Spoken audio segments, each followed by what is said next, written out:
अस्सलाम वालेकुम स्टूडेंट्स। आज हम जो टॉपिक पढ़ने जा रहे हैं वो है इंथैल्पी। तो इंथैल्पी एक्चुअली क्या है और किसी सिस्टम की इंथैल्पी क्या होती है।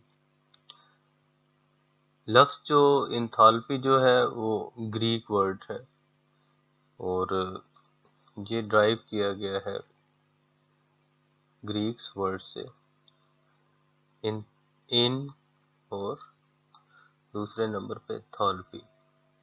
तो इन का मतलब है इन से, यहाँ से ई एन से मुराद आई एन इन, और थैल्पोस मीन हीट। तो इंथैल्पी कोई सिस्टम के अंदर जो हीट मौजूद है, हीट कंटेंट्स जिसे हम कहेंगे, वो इंथैल्पी कहलाएगी। तो इसको सिंबॉलिकली जो रिप्रेजेंट करते हैं वो एच से जाहिर करते हैं इंथैल्पी को। तो एच फॉर हीट की वजह से इसे हीट कंटेंट्स, राइट। तो इसकी वैसे ज़रूरत तो नहीं थी, लेकिन ये बहुत सारी जो केमिस्ट्री के अंदर इक्वेशंस हैं उनसे आपकी जान छूट जाती है जब आप इंथैल्पी के ज़रिए चीज़ों को डील करते हैं। इंथैल्पी को जब भी डिफाइन करना हो तो इसकी एक इक्वेशन है, H is equal to E plus we.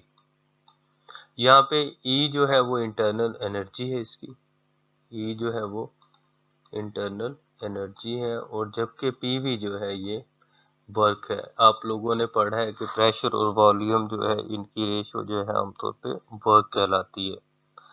तो इंथैल्पी की जब भी आपसे कोई डेफिनेशन पूछे तो आप लोगों ने यही कहना है कि इंथैल्पी जो है it is the sum of the internal energy and the product of the pressure and volume.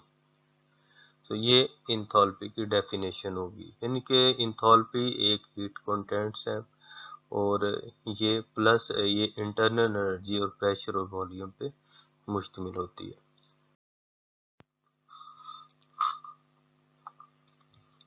तो अभी बच्चों हम लोग ये इंथैल्पी की इक्वेशन नंबर 1 है, तो इसके मतलब आप लोगों ने पहले ही पढ़ा है कि इंथैल्पी जो है वो E प्लस PV के इक्वल होती है। इक्वेशन को आप लोग अच्छी तरह से याद रख लें। ये E जो है इंटरनल एनर्जी है यहाँ पे। तो नेक्स्ट वन जो है इंथैल्पी चेंज। अब हमने इंथैल्पी चेंज मालूम करनी है। तो डेफिनेट सी बात है कि जब भी कोई सिस्टम के अंदर कोई चेंजिंग आती है तो वो उसकी इंथैल्पी चेंज होती है, यानी कि स्टेट उसकी बदलती है। ये इसकी इनिशियल स्टेट है, फिर उसके बाद फाइनल स्टेट है। और एक मुझे पॉइंट यहाँ पे याद आया, वो ये कि यहाँ पे E जो है वो इंटरनल एनर्जी एक स्टेट फंक्शन है, और इसी तरह PV जो है प्रेशर और वॉल्यूम भी स्टेट फंक्शन है। जब ये दोनों स्टेट फंक्शन है तो यहाँ पे इंथैल्पी भी एक स्टेट फंक्शन होगी। अब हम अपने असल पॉइंट पे आते हैं कि इंथैल्पी चेंज आप लोगों को पता है, जब भी हम लोग रिप्रेजेंट करते हैं वो डेल्टा से या डेल से रिप्रेजेंट करते हैं, या समटाइम डेरिवेशन का सिंबल भी यूज कर लेते हैं। तो del H is equal to H2 minus H1।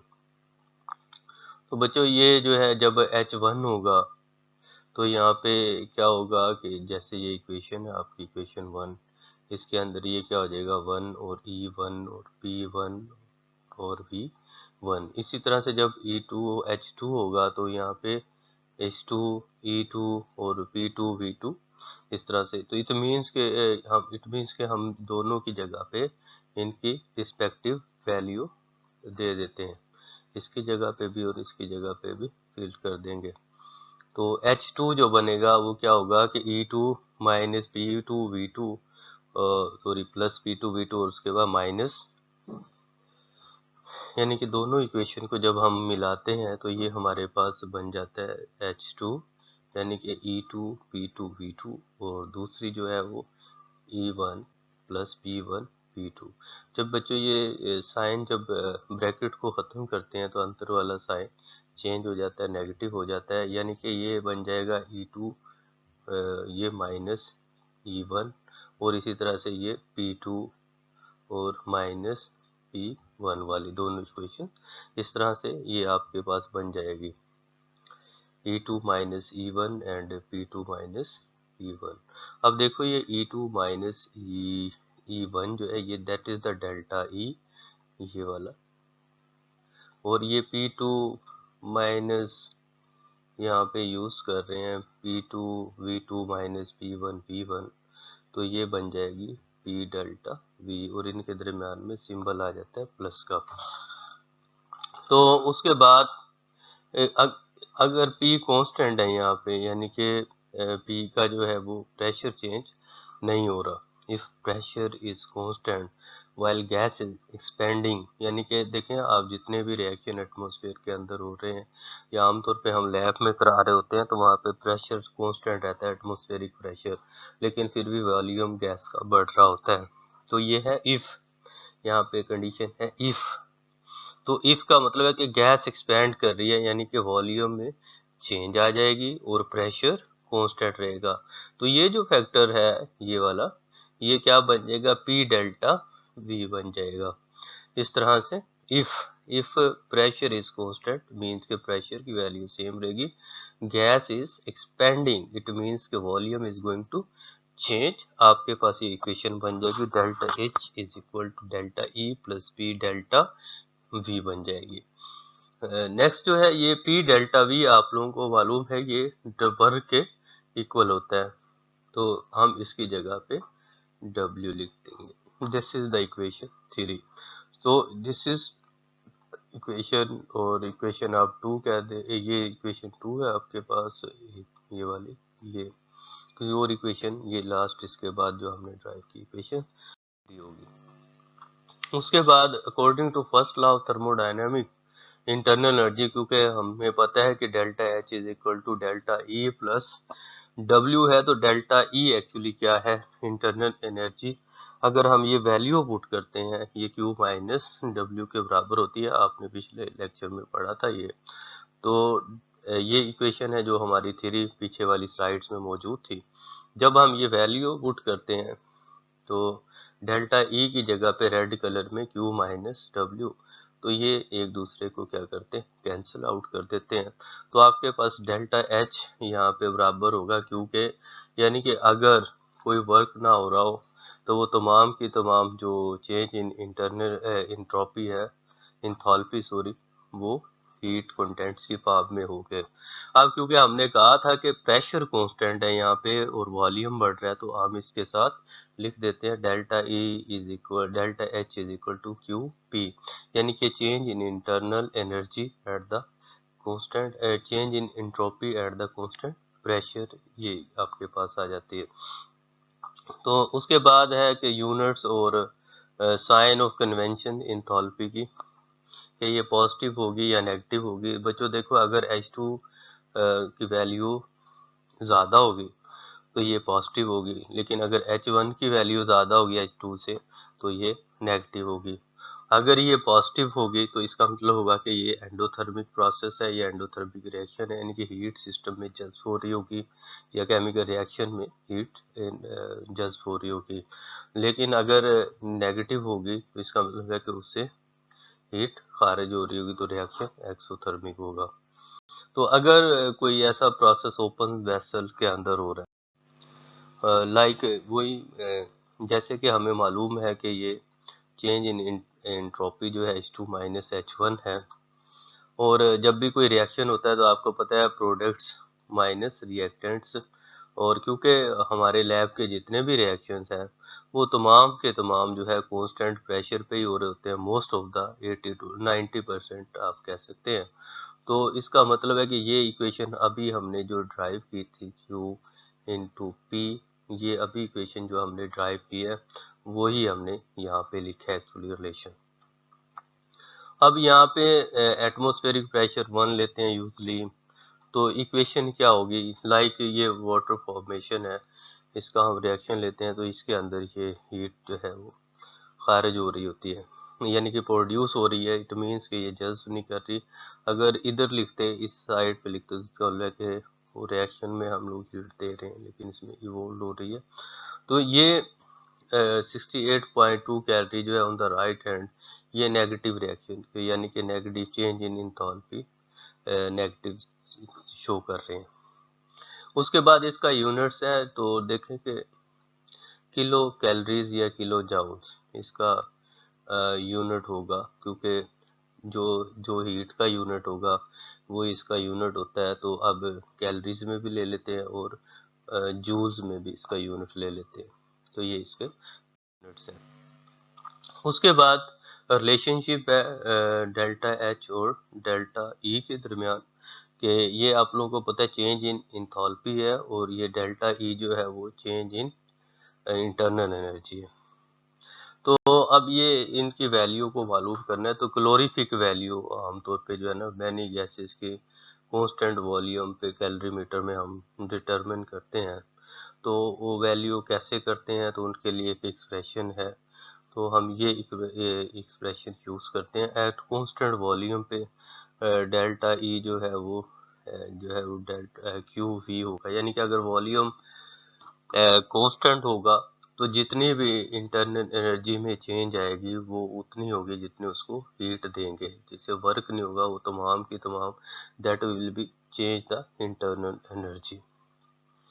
उसके बाद कभी हम कोई फ्यूल, क्योंकि आमतौर पे बर्न करते हैं हम लोग कोई भी, यानी कि आप अपने घरों में कोई भी काम कर रहे हैं बर्निंग करते हैं, तो ये नहीं होता कि हम उस सिस्टम को क्लोज कर देते हैं, बल्कि ओपन सिस्टम यूज हो रहा होता है। तो इसलिए हम कांस्टेंट प्रेशर यानी कि एटमॉस्फेरिक प्रेशर पे ही वो काम करते हैं।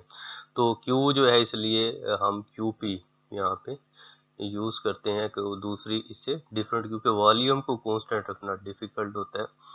तो ये सेकंड कंडीशन यूज करते हैं जिसमें प्रेशर कांस्टेंट है और पी डेल्टा बी, ये इक्वेशन हम लोग इसको बनाते हैं। तो उसके बाद the most of the volumes है, क्योंकि गैसेस का जो वॉल्यूम है, volume change as the volume of solid and liquid are negligible small comparison. तो वॉल्यूम चेंज नेग्लिजिबल होती है इसमें, लिक्विड होती है। उसके बाद हम लोग इस रिलेशनशिप को फर्दर ड्राइव करते हैं। तो we have n mole of a gas is before reaction, और उसके बाद n2 मोल जो है वो आफ्टर रिएक्शंस। हम कंसीडर करते हैं कि फर्ज करते हैं कि हमारे पास आइडियल गैस है। आइडियल गैस की आप लोगों को पता है इक्वेशन क्या थी, PV is equal to nRT। हम यहाँ पे दो बिफोर द रिएक्शन और आफ्टर द रिएक्शन ले रहे हैं। इस तरह से दो तरह की इक्वेशन जो है वो हम यूज करेंगे, यानी कि एक होगा PV2 is equal to N2R2, यानी कि केमिकल रिएक्शन होने के बाद कितने मोल बने हैं, और दूसरा रिएक्शन होने से पहले जो है PV1 is equal to N1RT। तो अब यहाँ पे आप लोगों को पता है ये इक्वेशन वही है, PV is equal to NRT, लेकिन हमने यहाँ पे वॉल्यूम जो चेंज है वो ले ली है, और यानी कि V2 माइनस P तो कांस्टेंट है, और ये V2 माइनस V1, और इसी तरह से N2 माइनस N1। आप बेशक इसको इस तरह से कह सकते हैं, this is equation 1 and this is equation 2, like this is equation 2। आप 1 से जो है वो 2 को माइनस कर दें, और फिर V2 माइनस V1 को ले लें, और P को कॉमन ले लें। तो आप इसको लिख सकते हैं लाइक PV2 माइनस PV1, इस हिस्से की बात कर रहा हूँ यहाँ पे। तो आप P जो है इनमें से कॉमन ले लेते हैं, तो ये आपके पास ये हिस्सा बन जाता है। इसी तरह से आप इसके केस में करते हैं N2RT माइनस N1RT, RT जो है वो कॉमन ले लेते हैं, तो ये इक्वेशन बन जाती है। अब इसको भी डेल V से जाहिर कर देते हैं, और इसको डेल N से प्रेजेंट करते हैं।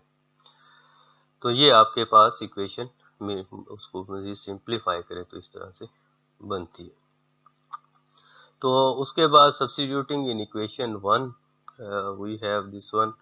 अब इक्वेशन 1 मैंने वहाँ आपको पहले ही कहा था कि इक्वेशन थोड़ा सा आप लोग ज़हन में रखिएगा कि जब हमने डेल्टा एच को पढ़ा है कि delta H is equal to delta E, like this one, delta E plus हमने कहा था कि कांस्टेंट प्रेशर पे change in volume P delta V बनता है। तो ये डेल्टा H की इक्वेशन है। तो पी वी जो है बच्चों वो आप लोगों को पता है कि एन आर टी के पी डेल्टा वी या पी वी वो एन आर टी के बराबर होते हैं। तो क्योंकि अब चेंज है तो उसके साथ डेल्टा एन आर टी लग जाएगा। ये equation P V is equal to N R T, तो सो पी वी की जगह पे एन आर टी आ गया। तो ये आपके पास जनरल इक्वेशन होगी उसकी।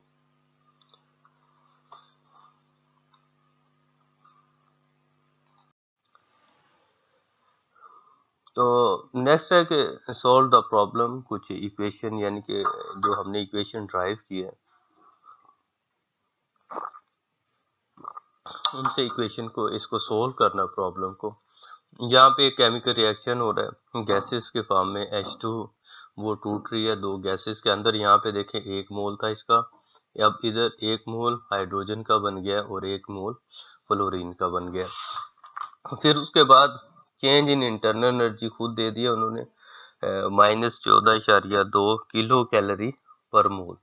अब यहाँ पे किलो है नंबर 1 तो, और दूसरा नंबर 25 डिग्री है। इसको जब भी आपने गैसेस वाले क्वेश्चन हल करने होते हैं तो आप क्या करते हैं, उसके अंदर हमेशा 273 ऐड करके इसको केल्विन में क्या कर लेते हैं, कन्वर्ट कर लेते हैं। 273 ये कन्वर्जन होती है, उसको किस तरह से कन्वर्ट करना है केल्विन के अंदर। अब calculate the delta H.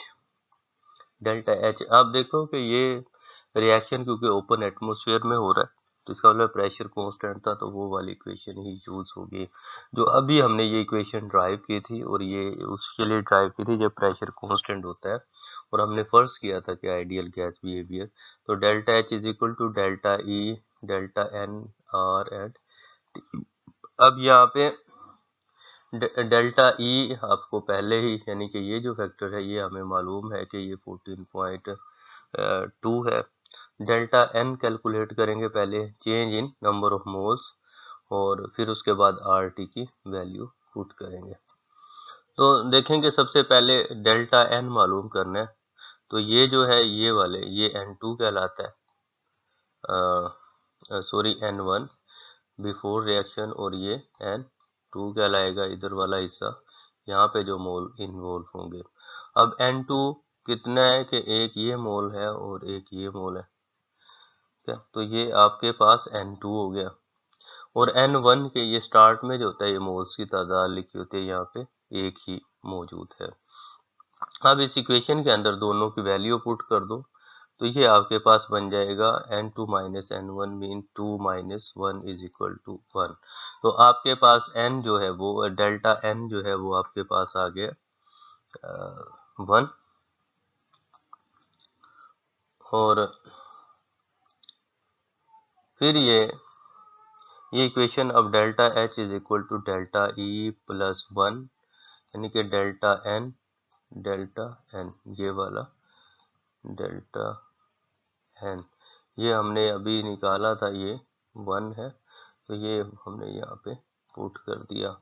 R की वैल्यू फिक्स है, और ये टेम्परेचर है। जब आप इसके अंदर 25 में 273 ऐड अप करते हैं तो ये 298 बन जाता है, और इसको किलो कैलोरीज क्योंकि यूनिट्स में दी गई है, बाकी अमाउंट ये किलो कैलोरीज में दिए तो इसको किलो बनाने के लिए हम 1000 पे डिवाइड भी कर देते हैं। नेक्स्ट स्टेप पे हम इसकी वैल्यू पुट कर देते हैं डेल्टा ई की जो कि गिवन है, और ये कैलकुलेटेड है हमारी वैल्यू, और इससे डिफरेंस निकाल लेते हैं किलो कैलोरी पर मोल। अब है मोलर हीट कैपेसिटीज। नेम से ही पता है कि वो कैपेसिटी जो एक मोल के लिए चाहिए तो वो मोलर हीट कैपेसिटीज होगी।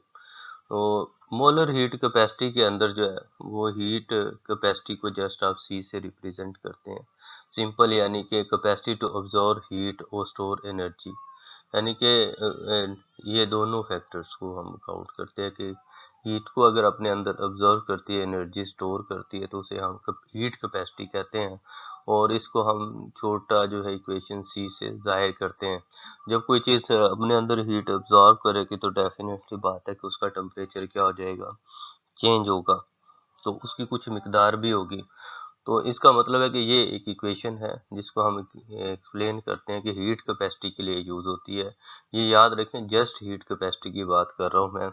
अगर कोई 1 ग्राम कोई मैस है, यहाँ पे ये जो मैस है 1 ग्राम हो और उसको हम इतनी हीट दें, यानी कि ये क्यू जो है इतनी हीट दें कि उसका टेम्परेचर जो है वो चेंज हो जाए, उसमें तब्दीली आए, तो वो क्या कहलाएगी, वो हमारी हीट कैपेसिटी कहलाएगी।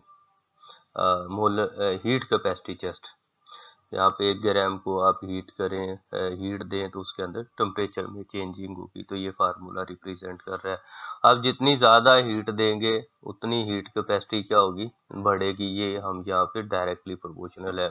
और अगर मैथ ज़्यादा होगा तो जाहिर सी बात है, मसलन अगर आपके पास पानी का 1 गिलास आपको गर्म करना हो तो आपको थोड़ी हीट देनी पड़ेगी, और पानी का जो है 1 बाल्टी गर्म करनी हो या 1 ट्रक गर्म करना हो तो आपको कहीं ज़्यादा हीट देनी पड़ेगी, यानी कि अगर उसका मैस बढ़ेगा तो फिर हीट कैपेसिटी कम होती चली जाएगी उसकी।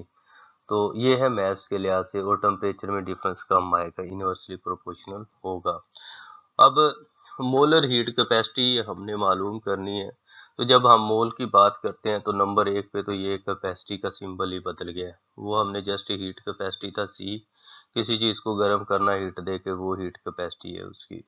लेकिन मोलर हीट कैपेसिटी ये होगा कि अगर आप 1 मोल जो है वो लें, कोई भी उसको 1 मोल कोई क्वांटिटी लेके आप उसे इतनी हीट दें कि उसका टेम्परेचर 1 डिग्री बढ़ जाए, तो उसे हम उसकी मोलर हीट कैपेसिटी कहेंगे।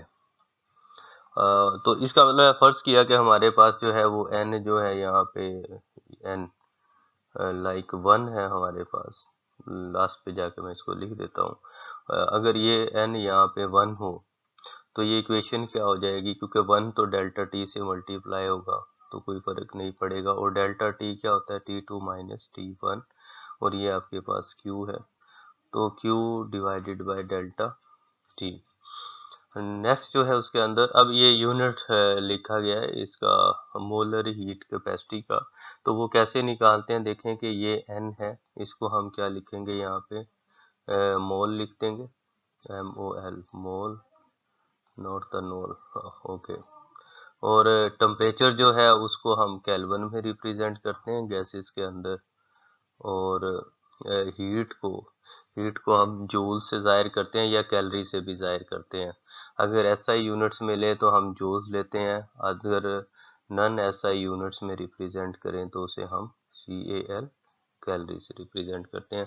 अब ये मोल और केल्विन दोनों नीचे हैं, जब नीचे से यानी कि डिनोमिनेटर से न्यूमिनेटर में जब जाएंगे, इनकी पावर 1 होती है, जब वो नीचे हैं तो वो नेगेटिव हो जाएंगे, यानी कि क्या होगा कि माइनस केल्विन और माइनस मोल ये दोनों नेगेटिव हो जाएगा और जूल वहाँ पे मौजूद रहेगा। ये SI यूनिट्स के लिए। लेकिन अगर आप नॉन SI यूनिट्स यूज़ करते हैं, यानी कि कैलोरी यूज़ करते हैं, तो उसके नतीजे में हम जूल की जगह पे क्या लिख देते हैं, कैलोरी लिख देते हैं।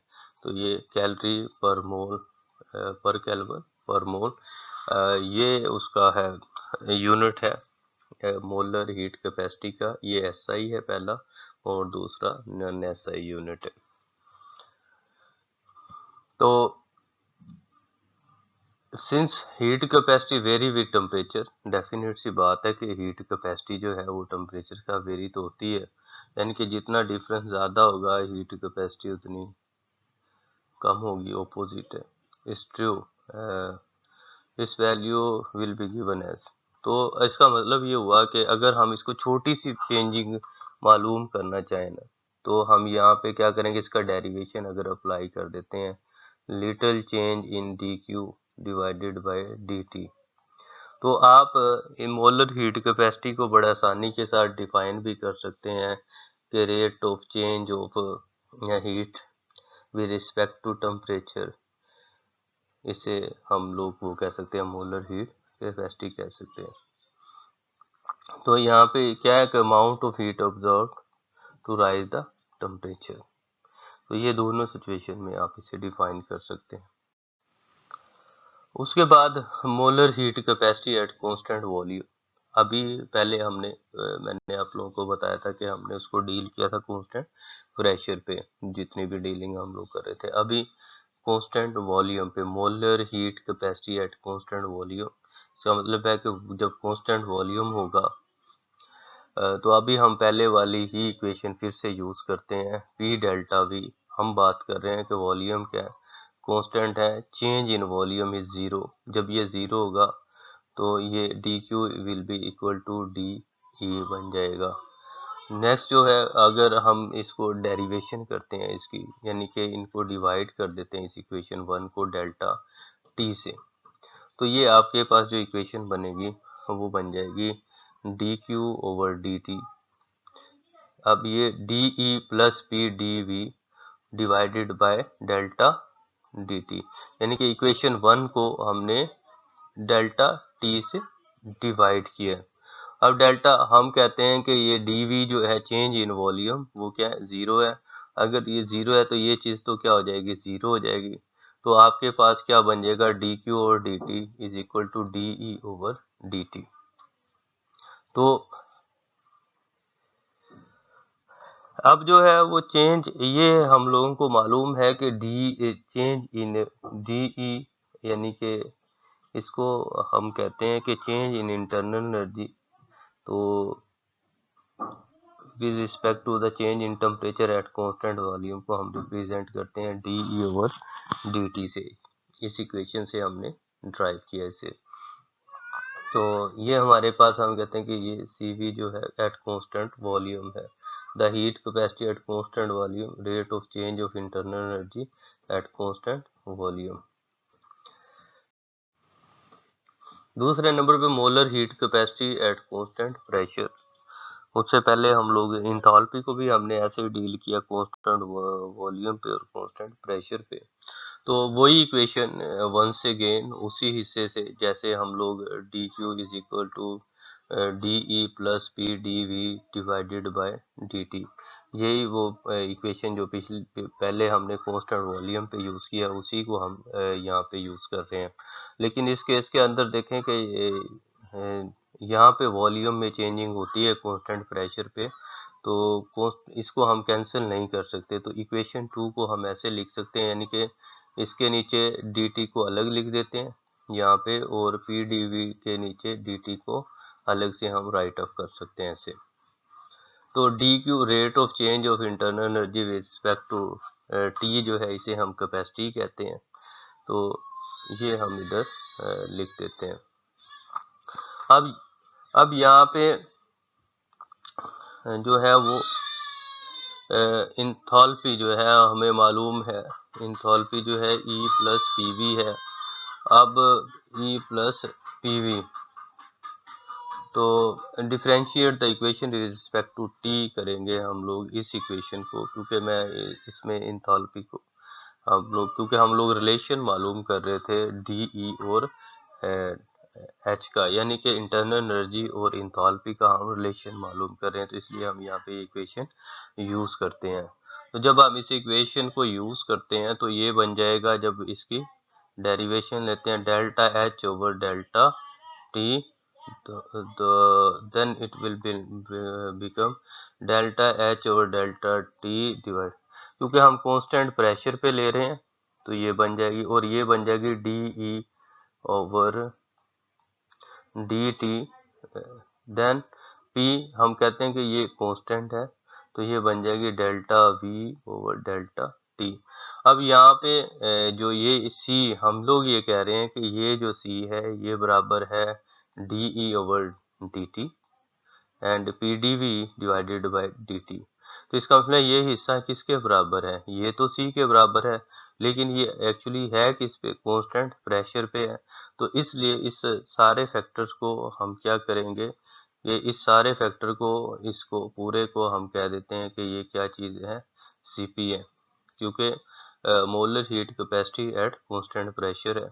तो इस तरह से ये आपके पास ये हिस्सा इसके इक्वल हम लोग इसे लिख देते हैं। तो हीट कैपेसिटी, अब जो हीट कैपेसिटी जो है वो change in rate of change of enthalpy eight constant pressure. तो इस तरह से हमारे पास दो इक्वेशन बन गई, एक CV बनती है, वो है rate of change of internal energy at with respect to the temperature at constant volume। और ये दूसरी जो इक्वेशन बनी है वो हमारे पास क्या बन गई है, rate of change of entropy eight constant pressure. इस तरह से ये दो इक्वेशंस हमारे पास बन जाती है। तो अब ये रिलेशनशिप है कि सीपी और सीवी के अंदर रिलेशनशिप क्या है, इनमें आपस में क्या ताल्लुक है। एक चीज तो बच्चों आप लोग ज़हन में रखें कि जो चीज कांस्टेंट प्रेशर पे है, जो चीज हम लोग कांस्टेंट प्रेशर पे मेजर कर रहे हैं, उसके अंदर ना सिर्फ इंटरनल एनर्जी या इंथैल्पी के अलावा उसके अंदर वर्क का फैक्टर इंक्लूड होता है।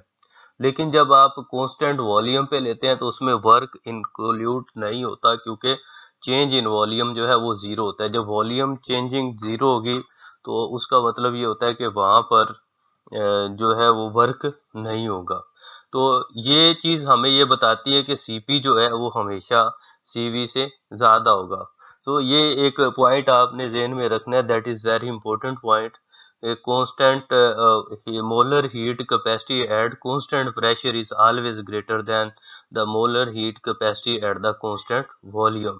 अब इन दोनों के दरमियान में आपस में क्या रिलेशनशिप है, तो देखें हम भी अभी हमने ड्राइव किया है, हम जहाँ पे मेंशन नहीं करते, जैसे हमने ब्रैकेट लगा के पहले हम मेंशन कर रहे थे कि molar heat capacity at constant pressure is equal to D H over D T. ये इक्वेशन हम पीछे ड्राइव कर चुके हैं।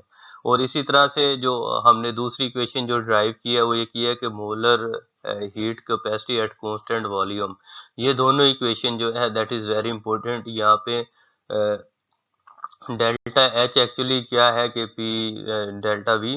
तो ये जो है ये दोनों इक्वेशन है जो हमें बताती है कि change in entropy with respect to the temperature वो होगी Cp and change in internal energy with respect to the temperature that is Cv। तो ये बात याद रखें, क्योंकि molar heat capacity at constant volume का मतलब है कि तमाम की तमाम जो हीट है वो इंटरनल एनर्जी में चेंज पैदा करती है और वर्क के लिए इस्तेमाल नहीं होती।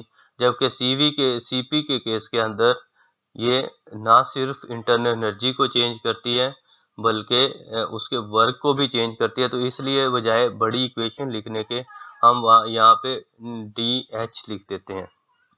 अब इन दोनों के दरमियान रिलेशनशिप हमने फाइंड आउट करना है, तो once again we should take the equation. हमने ये इक्वेशन ड्राइव की थी पीछे कि delta H is equal to E plus R T. जो जब हमने डेल्टा यूज किया था तो हम लोग वो करते थे, डेल यूज करते थे, लेकिन यहाँ पे हम 1 मोल ले लेते हैं। तो 1 मोल लेंगे तो यहाँ पे 1 एन, क्योंकि H is equal to E plus जैसे इंट्रोपी की जो है वैल्यू E प्लस पीवी था, पीवी की जगह पे आप एन आर टी लिख सकते हैं, क्योंकि यहाँ पे एन की जगह पे हमने 1 लिखा है, तो उसको लिखें या ना लिखें कोई ज़रूरत नहीं है। तो that's it will be R T. H is equal to E plus R T, यानी कि एच एक्चुअली था entropy is equal to enthalpy is equal to E plus R T, and E plus PV की जगह पे यहाँ पे क्या लग गया, आर टी आ गया, क्योंकि 1 मोल यूज कर रहे हैं। तो अब हम लोग इसे क्या करते हैं कि हम इसे डिफ्रेंशिएट करते हैं with respect to the temperature. तो डी, ये डिफ्रेंशिएशन जो है ना ये मैथमेटिक टूल है, डी ओवर डी टी यहाँ पे यानी कि सब के स्टार्ट में लगा देते हैं, जिसके विद रिस्पेक्ट टू करते हैं हमेशा वही लिखा जाता है। तो अब यहाँ पे delta H over delta T यानी कि डी ओवर डी टी, यहाँ पे भी इस जगह पे भी क्या लग गया, डी ओवर डी टी, ई ऐसा रहा।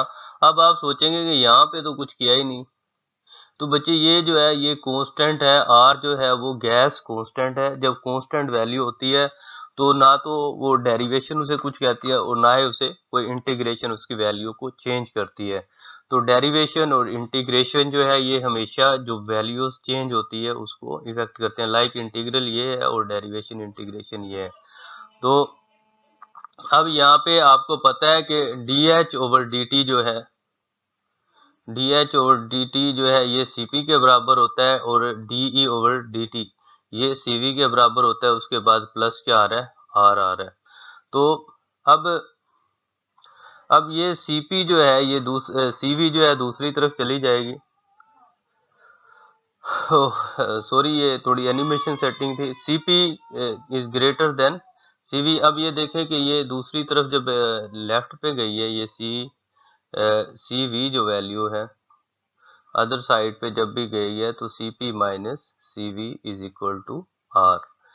तो ये कितना Cp कितना बड़ा है, गैस कांस्टेंट जितनी वैल्यू उसकी बड़ी है। Cp is greater than Cv by a constant whose value is 1.987 या 8.17 जूल पर केल्विन, और कैलोरीज में लेते हैं तो ये फैक्टर हम लोग यूज करते हैं। अब कैलकुलेशन है डेल्टा E और डेल्टा H की। तो delta E for 1 mole we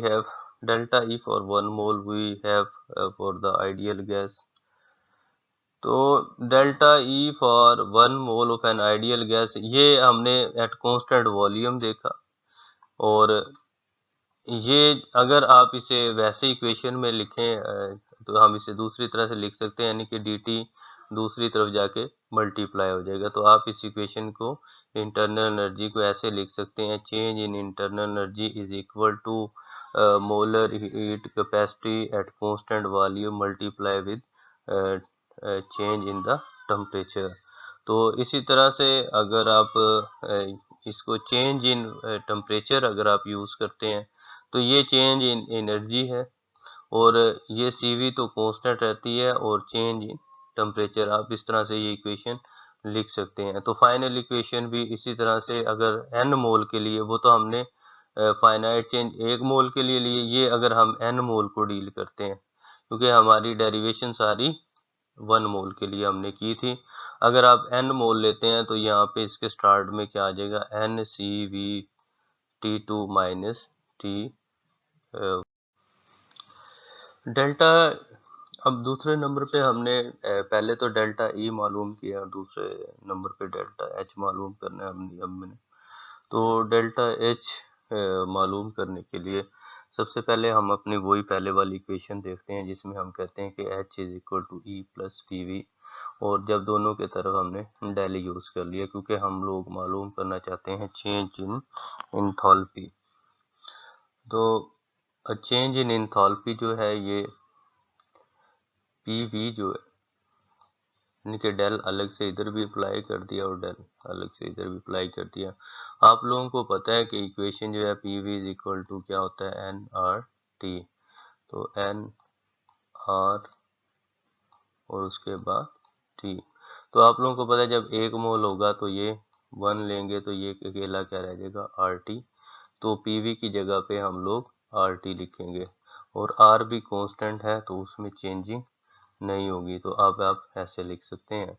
तो आप लोगों को ये क्लियर इक्वेशन फर्दर लिख दी गई है। खैर उसके बाद क्योंकि R तो कांस्टेंट है तो इस पे कोई चेंजिंग का असर नहीं होगा, तो R इब्तदा में आ जाएगा, तो आगे क्या बन जाएगी, डेल T बन जाएगी, डेल्टा E और उसके साथ डेल T बन जाएगी। तो आप इक्वेशन को जो है अब आप ऐसे लिख सकते हैं कि डेल्टा E, ये इक्वेशन हमने पीछे ही ड्राइव की है, जिसमें हम लोग कहते हैं कि Cv is equal to change in internal energy divided by change in temperature. यही है ना Cv। अभी आप लोगों ने, अगर आप इनके शुरू में डेल यूज़ कर लेते हैं तो वो D यूज़ कर लेते हैं डेरिवेटिव, तो वो D से ही रिप्रेजेंट कर देते हैं। एक्चुअली ये जो है इसी से चेंज इन टेम्परेचर से ही, अब ये इधर जाके जब मल्टीप्लाई होगा तो ये क्या बनेगा, Cv into delta T। Delta T क्या होता है, T2 minus T1। Just like mathematics, as a bio students आप लोगों के लिए थोड़ा सा ये डिफ़िकल्ट है, लेकिन ये इसकी डेरिवेशन करना ज़रूरी है। तो इस तरह से ये फैक्टर हम लोग लिखते हैं, डेल्टा E की जगह पे ये इक्वेशन लिख देते हैं, Cv equal into T2 minus T1, और R जो है वो गैस कांस्टेंट है, और T जो है वो T2 माइनस T1 होगा। अब यहाँ पे ये कॉमन है T2 minus T1, T2 minus T1, आप इसको आउट ले लें तो आपके पीछे बचेगा CV प्लस R, तो ये फैक्टर आपके पास बच जाएगा। और आप लोगों ने एक इक्वेशन पढ़ी है ये वाली, कुछ CP माइनस CV, CP यहाँ पे ऊपर ही लिखी हुई है आपकी equation, CP minus CV is equal to R। तो अब यहाँ पे CV प्लस R है, यानी कि CV को आप दूसरी तरफ ले जाएं तो ये क्या हो जाएगा, CV प्लस R, क्योंकि इधर नेगेटिव है तो उसकी जगह पे हम लोग क्या लिख सकते हैं, CP लिख सकते हैं। तो इट मीन्स कि ये हमारे पास है, क्योंकि अभी हमने वही बात है कि पहले हमने 1 मोल के लिए यूज़ किया इसे भी, और 1 मोल अभी हम इसे n मोल के लिए यूज़ करेंगे। तो ये आपके पास इक्वेशन बन जाएगी delta H is equal to NCP into T2 minus T1, यही इक्वेशन है लेकिन n मोल्स के लिए होगी। अब इनसे रिलेटेड कुछ मैथमेटिकल इक्वेशन या प्रॉब्लम सॉल्व करते हैं। तो कैलकुलेट, यहाँ पे आप लोगों को पता है दोनों के हम फार्मूला ड्राइव कर चुके हैं। ऑन हीटिंग 60, अब यह है calculate the value of delta E और delta H at on heating 64 gram of oxygen from 0 degree to 100 degree. CV and CP on average are this one and this one respectively लिख सकते हैं, यानी कि CP एक की ये है और CP ये है उनकी, साथ उनके कैलोरीज में यूनिट्स दिए गए हैं। और बच्चों ये जो 0 डिग्री और 100 डिग्री है, आप लोगों को मैं पहले ही बता चुका हूँ, इसमें क्या करना है आप लोगों ने 273 ऐड करना है एक, तो ये ज़हन में रखना ताकि हम इसको केल्विन में कन्वर्ट कर सकें। दूसरे नंबर पे हमें फार्मूले किस चीज़ के आने चाहिए, डेल्टा E का फार्मूला हमें आना चाहिए और डेल्टा H का फार्मूला भी आना चाहिए, और वो फार्मूला जिसके अंदर CP और CV मौजूद हो। अच्छा ये भी हो गया। अब उसने मैथ्स किस लिए दिया है, ताकि हम नंबर ऑफ मोल निकाल सकें। तो ये देखें, ये दो फार्मूले हैं जो अभी हमने ड्राइव किए हैं डेल्टा E और डेल्टा H के लिए। तो यहाँ पे कोई भी वैल्यू निकालने के लिए एक तो हमें नंबर ऑफ मोल्स चाहिए, CV उसने खुद दे दी है, टेम्परेचर की दोनों की वैल्यूज दी हैं 0 डिग्री और 100 डिग्री। तो हम यहाँ पे इसको केल्विन में कन्वर्ट करके लिखेंगे। तो सबसे पहले अब इस फैक्टर में n मालूम करना है और टेम्परेचर को हमने केल्विन में कन्वर्ट करना है, फिर इनमें वैल्यूज पुट करनी है। तो बच्चे n जो है वो देखें कि यहाँ पे 64 ग्राम हमारे पास मौजूद है ऑक्सीजन का मोलर मैस 16 होता है। जब भी आप गिवन मैस को उसके मोलर मैस पे डिवाइड करते हैं तो आपके पास क्या आ जाते हैं, नंबर ऑफ मोल्स आ जाते हैं, जो कि फार्मूला होता है n is equal to m, छोटा m को उसके बाद हम लोग लिखते हैं divided by large m, capital M, large M कह रहा हूँ सॉरी। तो ये क्या होता है, नंबर ऑफ मोल्स। तो ये गिवन मैस है डिवाइडेड बाय मोलर मैस, तो ये 4 मोल्स हो गए, यानी कि n आपके पास 4 हो गया। टेम्परेचर मैंने आपको कहा है कि T2, जब इसके अंदर 273 ऐड करेंगे तो ये क्या हो जाएगा 373, और ये आपके पास क्या है, पहला 0 डिग्री जो है वो T1 है, तो वो कितना हो जाएगा, 0 में आप 273 ऐड करेंगे तो 273 ही रहेगा। तो इस तरह से आपके पास तमाम चीज़ें मौजूद हैं यहाँ पे, और CP CV की वैल्यू वैसे दी गई है। तो आप लगा दें फार्मूला डेल्टा E ये वाली इक्वेशन में।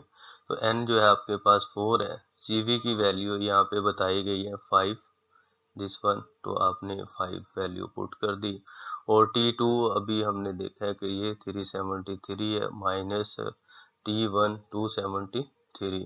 जब इसे आप हल करते हैं तो आपके पास, क्योंकि आपको ये कैलोरीज में दी गई है वैल्यूज यहाँ पे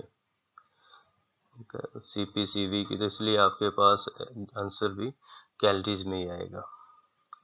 तो नेक्स्ट जो इक्वेशन थी वो ये डेल्टा H मालूम करना है, उसमें भी n वही 4 है लेकिन CP 7 है, और यहाँ पे भी देखें CP हमेशा ज़्यादा होती है, यहाँ से आप देख सकते हैं CV से, खैर ये 7 है और वही टेम्परेचर डिफरेंस लगाना है कि 373 यानी कि T2 माइनस T1। तो ये आपके कैलकुलेट करते हैं तो ये आपके पास देखिए 4 एच ऐसे ही रहेगा, 7 भी ऐसे ही रहेगा। 373 में से 273 माइनस करेंगे तो 100 आ जाएगा। तो ये तकरीबन हो जाएगा, 7 को आप 4 से मल्टीप्लाई करें 28 बनेगा, और 28 को आप 100 से मल्टीप्लाई करेंगे तो 2800 कैलोरीज आपके पास ये आंसर होगा इसका। तो इस तरह से जो फार्मूले आपने डेराइव किए हैं आप उनकी प्रैक्टिकली इम्प्लीमेंटेशन भी करते हैं। नेक्स्ट वन प्रॉब्लम है यहाँ पे, calculate the amount of heat necessary to raise the temperature of the water from 25 degree to 100 degree. फर्ज किया कि आपके पास जो है वो पानी मौजूद है, आजकल सर्दी है, 25 डिग्री उसका टेम्परेचर है, और आपके पास पानी की मिकदार कितनी है, 213.5 ग्राम आपके पास वाटर मौजूद है। तो कहते हैं कि आप उसको कितनी हीट दें, कितनी हीट चाहिए होगी, अमाउंट ऑफ द हीट हमने मालूम करनी है, कितनी हम हीट दें कि उसका टेम्परेचर 25 डिग्री से 100 डिग्री पे चला जाए। अब वाटर की मोलर हीट कैपेसिटी यहाँ पे बता दी गई है कि 18 मोलर हीट कैपेसिटी है, यानी कि 1 मोल। तो बच्चों ये फार्मूला है जो कि हमने बड़ा ही पहले पढ़ा है। तो ये वाला Q कितनी हमने देनी है, T2 से T1। T2 जाहिर सी बात है 100 है, और T1 ये बार बार बता रहा हूँ किसको। तो आपके पास Q क्या होगा, क्योंकि Q आपके पास ये बनता है, यानी कि ये T2 T1 इधर आके मल्टीप्लाई हो जाते हैं। जब ये मल्टीप्लाई होंगे तो आपके पास ये बन जाएगा Q is equal to C into T2 minus T1 for 1 mole. लेकिन n मोल के लिए आप स्टार्ट में n लगा देते हैं। तो for n in the present case हमारे पास ना तो 1 मोल है, यहाँ पे मोल हमें बनाने पड़ेंगे फिर से। जैसे आपको मैं पहले ही फार्मूला बता चुका हूँ, given mess divided by molar mass. Molar mass जो है वाटर का वो कुदरती बात है, जो इसकी हीट कैपेसिटी है उतना इसका है। मोलर मैस आप लोग होता है H2O, वाटर का आपने हाइड्रोजन का 2 होता है और ऑक्सीजन का 16 होता है। तो ये आपके पास कितना बन जाता है, 18। Given mess divided by molar mass, तो आपके पास नंबर ऑफ मोल्स बन जाएंगे जो भी आ जाए। और मोलर जो हीट कैपेसिटी है, मोलर हीट कैपेसिटी वो 18 है। तो अब आपके पास उसके बाद रह जाता है टेम्परेचर T2 माइनस T1। मैं आप लोगों को बार बार बताता हूँ कि हमेशा हम इसे केल्विन में कन्वर्ट करते हैं। T2 बाद वाला हमेशा T2 होता है। 100 प्लस 273 जब करेंगे तो ये आपके पास 373 आ जाएगा, और जो 25 पे था T1 उसमें भी आप 273 ऐड करेंगे, राइट। जब आप 273 इसके अंदर ऐड करेंगे तो 538 और 729, तो ये बन जाएगा 298। अब इन दोनों का डिफरेंस निकाल लेते हैं, वो आपके पास T2। अब ये तमाम वैल्यूज जो है हम फाइनल इक्वेशन में इसमें पुट कर देते हैं, सब्स्टिट्यूटिंग इन इक्वेशन 1। अब ये देखें ये फैक्टर क्या है, ये आपका n है कि गिवन मैस। आप उधर भी हल करके जस्ट वैल्यू निकाल सकते हैं। तो ये आपके पास n आ गया। उसके बाद इसके अंदर ये C है, C 18 है, और T2 माइनस T1 हम लोग पहले लिख चुके हैं। ये वाला हिस्सा जो है वो T2 माइनस T1 है, तो वो यहाँ पे लिख दिया है। तो इसका मतलब है कि अगर आप 1612 कैलोरीज अगर आप हीट दें तो आपका जो पानी है 213.5 ग्राम तकरीबन जो है बच्चों 250 ग्राम का तकरीबन आप लोगों का गिलास होता है जिसमें आप पानी पीते हैं मोस्टली। ये समझ लें कि पानी के एक गिलास पानी को गर्म करने के लिए तकरीबन 1612 कैलोरीज जो है वो हीट देनी पड़ी है।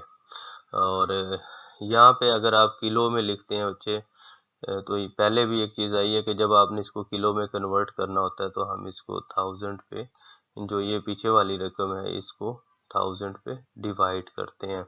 जब भी आपने बड़ी रकम से बड़े यूनिट्स की तरफ जाना होता है तो आप डिवाइड करते हैं, तो फिर वैल्यूज छोटी आती है, तो इसको 1000 पे आपने डिवाइड किया तो ये किलो कैलोरीज में आ गया। आई होप कि ये इक्वेशन आप लोगों को हेल्पफुल रहेगी कि प्रॉब्लम हल करने के लिए। आप जी यहाँ पे एक और प्रॉब्लम दिया गया, वो ये है कि आपने 3 moles of an ideal gas, यहाँ पे n आपके पास 3 है और आइडियल गैस है, उसकी CV जो है वो 5 कैलोरी है और एटमॉस्फेरिक प्रेशर है 10 and 0 degree are converted to 2 atmosphere at 50 degree. And 3 moles of an ideal gas at 10 atmosphere pressure 0 are converted to 2 moles, यानी कि उनका रिएक्शन होता है और 2 मोल बनते हैं और उसका टेम्परेचर 50 डिग्री हो जाता है। यहाँ पर भी उनकी डेल्टा ई और डेल्टा एच जो है मालूम करनी है और यहाँ पे आर की वैल्यू जो है वो दे दी गई है इन एडवांस। तो अब सोल्यूशन में देखते हैं। सबसे पहले बच्चों यहाँ पे delta E is equal to N, वही फार्मूला है N C V delta T, ये बार बार इस्तेमाल हो चुका है कि जहाँ पे हम बार बार वो लिखते हैं कि C V is equal to delta E divided by N D T. खैर यहाँ पे ये फार्मूला है, तो 3 मोल्स खुद बताए गए हैं यहाँ पे और CV भी उसकी बता दी गई है और टेम्परेचर में चेंजिंग 0 डिग्री टू 50 डिग्री। तो अब ये देखो कि N आपके पास 3 मोल है, CV खुद बता दी गई है कि वो 5 मोल है और DT चेंज इन टेम्परेचर है। बच्चों वही बात है कि आप लोगों ने 0 डिग्री में भी 273 ऐड कर लेना है, ये आपका T1 है, तो ये 0 में जब भी ऐड करेंगे तो क्या रहेगा, 273 रहेगा और ये 50 में जब ऐड करेंगे तो आप 50 और इसको प्लस कर लें 273, वैसे लिख रहा हूँ जस्ट आप लोगों के लिए 3, ये क्या हो जाएगा 273, सॉरी ये 7 है 7, तो ये 2 आपके पास 2 और 1 आपका हासिल होगा 323, तो ये 323 जो है वो आपके पास बन जाएगा T2। तो अब आप इसे मल्टीप्लाई करें 5 3 15 और 273 से माइनस करेंगे तो ये कितना बन जाएगा 50 आ जाएगा डिफरेंस। तो 50 को आप 15 से मल्टीप्लाई कर लें तो ये आपके पास 750 कैलोरीज जो है वो आंसर आ जाएगा। नेक्स्ट वन जो है दूसरा हिस्सा हमने एक तो मालूम कर लिया, दूसरा है डेल्टा एच।